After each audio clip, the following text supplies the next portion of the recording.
Hey everybody, welcome to another episode of Successful Money Management. My name is Linda Jacob. I'm one of the financial counselors here at Consumer Credit, and today I wanted to talk to you about a checkbook register.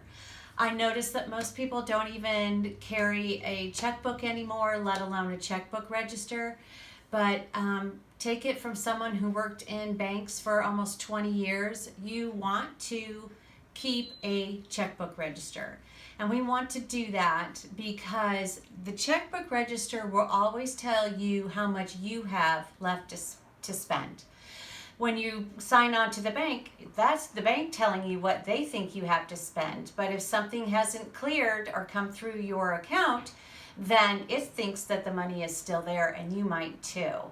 A case in point, my son had a debit card and he never carried a checkbook register.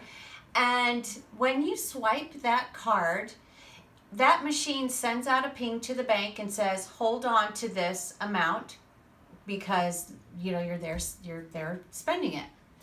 But if the owner of that machine, whoever has that store, if they don't what they call settle that machine, it's going to sit out there pending for about 3 days. And if they don't settle their machine within those 3 days, that hold will go away and the bank's going to think that that money is available again. But it's not, because let's say on the 4th day, then that business settles out that machine and boom, that money comes right out of your account.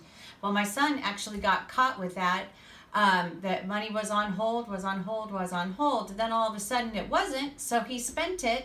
And then the next day, that charge came through, so he was overdrawn. So you've got to be very careful. If you're keeping track of your balance and writing down as you spend in your checkbook register, you'll always know what you have available. The other thing that I want to talk to you about when it comes to your checkbook is watch what is coming out. Banks are run by people. People make mistakes. The best example I can give you is I had a client in here and we were categorizing out her spending. We were building her budget. So she was going through her checkbook line by line, telling me where she spent money. We discovered that she had been charged for something twice.